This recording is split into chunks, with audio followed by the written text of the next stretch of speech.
আমার এক বন্ধু অনেকদিন ধরে আমাকে আহমদিয়া মুসলিম সম্প্রদায়ে যোগ দিতে উৎসাহিত করছে। কিন্তু আহমদিয়া মুসলিম কি বা কারা বিষয়টি আমি পুরোপুরি বুঝি না। আপনার কাছ থেকে এই সম্প্রদায় সম্পর্কে জানতে চাই। প্রিয় দর্শক, খুবই দরকারি একটি প্রশ্ন আপনি করেছেন। আহমদিয়া মুসলিম বলতে আমাদের সমাজ যাদেরকে বোঝানো হয় তারা মূলত কাদিয়ানি। ভারতের গুরুদাসপুর জেলার কাদিয়ান নামক গ্রামে এক লোক জন্মগ্রহণ করেছেন যার নাম ছিল গোলাম আহমদ। ইংরেজদের খুব অনুগত ছিলেন এবং ইংরেজ শাসন আমলে তিনি এবং তার পরিবারের লোকজন, তার বংশের লোকজন ইংরেজদের খুবই অনুগত এবং সেবাদার ছিলেন। এটি তার বক্তব্যে, তার বিভিন্ন বই পুস্তকে কিন্তু লেখা আছে। তার রুহানি খাজাইন এবং আরো বিভিন্ন বইয়ে তিনি স্পষ্ট করে লিখেছেন এবং দাবি করেছেন যে নাউজুবিল্লাহ, তিনি বলেছেন যে খোদা তাআলা কাদিয়ান নামক জায়গায় তার রাসূল প্রেরণ করেছেন। অর্থাৎ তিনি নিজেকে ইঙ্গিত করছেন যে তিনি আল্লাহর রাসূল, নাউজুবিল্লাহ, এবং কাদিয়ান নামক জায়গা নাকি ভারতের গুরুদাসপুর জেলাতে নাকি নবী হিসাবে তিনি এসেছেন। এছাড়াও আরো স্পষ্ট করে তার বিভিন্ন বই পুস্তকে তিনি কখনো নিজেকে নবী, কখনো রাসূল, কখনো মাসিহে মাউদ বা প্রতিষ্ঠিত মাসিহ হিসাবে উল্লেখ করেছেন। ইসলামের আকীদা এবং বিশ্বাসের একটা মৌলিক জায়গা হলো যে আপনাকে নবী করিম সাল্লাল্লাহু আলাইহি সাল্লাম আল্লাহর রাসূল সেটি বিশ্বাস যেমন করতে হবে। আশহাদু আল্লা ইলাহা ইল্লাল্লাহ ওয়া আশহাদু আন্না মুহাম্মাদুর রাসূলুল্লাহ। আল্লাহর একত্ববাদের সাক্ষ্য দেওয়া এবং মুহাম্মদ সাল্লাল্লাহু আলাইহি সাল্লাম আল্লাহর রাসূল হওয়ার সাক্ষ্য দেওয়া, এটা যেমন আমাদের ঈমানদার হওয়ার জন্য জরুরি, ঠিক একইভাবে রাসূল করিম সাল্লাল্লাহু আলাইহি সাল্লাম যে আল্লাহর শেষ নবী, শেষ রাসূল, তারপরে আর কোন নবী বা রাসূল আসবেন না, এই কথার সাক্ষ্য দেওয়াটাও কিন্তু আমাদের ঈমানের গুরুত্বপূর্ণ একটি পার্ট বা অংশ। ফলে আপনি যদি নবী সাল্লাল্লাহু আলাইহি সাল্লামকে আল্লাহর রাসূল হিসেবে স্বীকার করেন কিন্তু তাকে শেষ নবী বা রাসূল হিসেবে স্বীকার না করেন, তারপরে অন্য কোনো ব্যক্তিকে রাসূল বা নবী হিসেবে মনে করেন, তাহলে সারা বিশ্বের সমস্ত উলামায়ে কেরামের ঐক্যমতে আপনি অমুসলিম হবেন। এই তথাকথিত আহমদিয়া মুসলিম সম্প্রদায় বা মুসলিম জামাতের যে লোকজন আছেন তারা মূলত কাদিয়ানী ধর্মের অনুসারী এবং তারা প্রত্যেকেই কাফের এবং ইসলামের গণ্ডি থেকে খারিজ হয়েছেন। তারা সাধারণ কাফের নন, বরং তারা জিন্দিক টাইপের কাফের। জিন্দিক বলা হয় সেই কাফেরকে যে কাফের নিজে মুসলিম হিসাবে মানুষের কাছে জাহির করেন, অথচ তিনি বিভিন্ন রকমের কুফরি বিশ্বাস ধারণ করেন, লালন করেন, মানুষকে প্রতারণা করেন।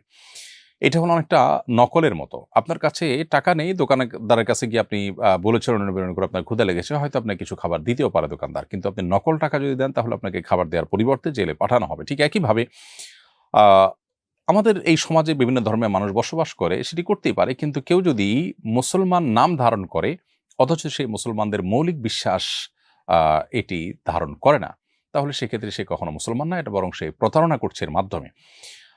অতএব কোনো একটা জুতা কোম্পানির মতো, অন্য ১০ টা জুতা কোম্পানির মতো আপনি জুতার একটা কোম্পানি খুললেন, আপনি একটা প্রোডাক্ট বের করলেন, একটা ব্র্যান্ড বের করলেন, আপনি কেনাবেচা করলেন যথাযথ নিয়ম অনুযায়ী, আইন শৃঙ্খলা সবকিছু মেইনটেইন করে।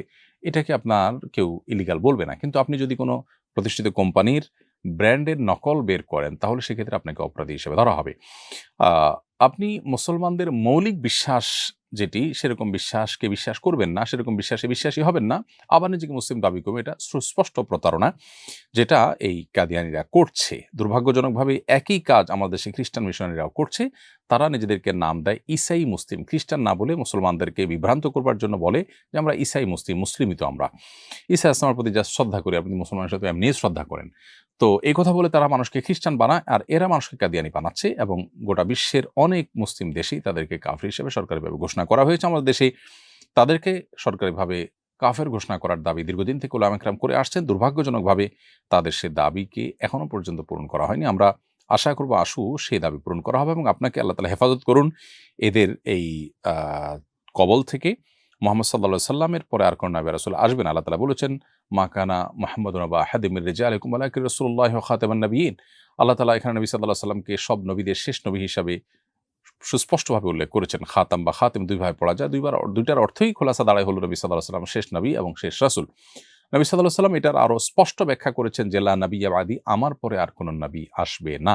স্পষ্ট বলেছেন। নবী সাল্লাল্লাহু আলাইহি সাল্লামের সময় ইয়ামানি এক ব্যক্তি আসওয়াদ আনাসি, যে নিজেকে নবী দাবি করেছিলেন, নবী সাল্লাল্লাহু আলাইহি সাল্লাম তার বিরুদ্ধে যুদ্ধের ঘোষণা দিয়েছেন, মুসলমানদেরকে নির্দেশ দিয়েছেন, পরবর্তীতে তাকে তার স্ত্রী হত্যা করে।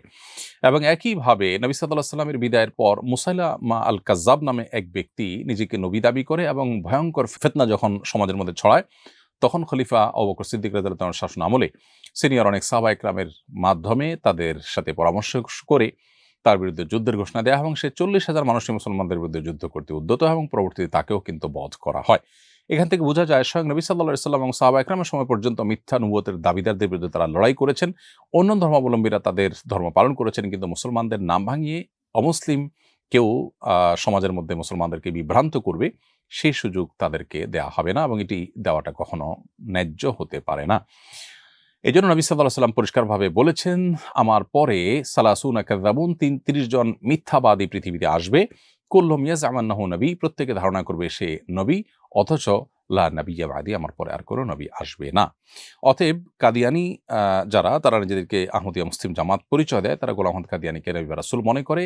আজকাল তারা এটাকে ঘুরিয়ে পেঁচিয়ে অস্বীকার করার চেষ্টা করে, অথচ তাদের যে সমস্ত লিটারেচার আছে, তাদের যে সমস্ত বই পুস্তক আছে, সেখানে পরিষ্কারভাবে তাকে নবী এবং রাসূল হিসেবে উল্লেখ করা আছে বা তিনি দাবি করেছেন। অতএব তার অনুসারী হওয়া ইসলাম থেকে খারিজ হওয়া শামিল। সাধারণ অমুসলিমের সাথে জিন্দিকের পার্থক্য হলো, জিন্দিক সে সাধারণ অমুসলিমের চাইতে অনেক জঘন্য, কারণ সে প্রতারণা করে এবং মুসলমানদেরকে বিভ্রান্তির মধ্যে ফেলে। অতএব এখান থেকে বেঁচে থাকার চেষ্টা করতে হবে। আমাদের দেশে সোশ্যাল মিডিয়াতে আহমদিয়া মুসলিম জামাত অথবা ঈসাই মুসলিম জামাতের নামে কাদিয়ানীরা কিংবা খ্রিস্টানরা তাদের ধর্ম প্রচার করছে অত্যন্ত সুকৌশলে, কখনো গরিব মানুষদেরকে টার্গেট করে খ্রিস্টান মিশনারি লোকজন তাদেরকে লোভে ফেলে, প্রলোভন দিয়ে তাদেরকে ধর্মান্তরিত করছে এবং বিভিন্ন রকমের সুযোগ সুবিধা তাদেরকে বিভিন্ন জায়গায় দিচ্ছে। দেশের প্রত্যন্ত অঞ্চলে, পার্বত্য অঞ্চলে, উত্তরবঙ্গে গরিব এলাকার লোককে টার্গেট করে তারা কাজ করছে। কয়েকদিন আগে যশোরে পিকনিকের নামে কিছু মানুষকে তারা খ্রিস্টান ধর্মে দীক্ষিত করেছে। এর আগে ফরিদপুরের একটি ঘটনা, তারা সাদা কাপড় পরে পুরোহিতের বেশে তারা সমাজে বসবাস করছে এবং ঘোরাফেরা করছে, অথচ তারা তলে তলে খ্রিস্টান মিশনারির মাধ্যমে তারা খ্রিস্টান ধর্মে মানুষকে দীক্ষিত করছে প্রলোভন দিয়ে।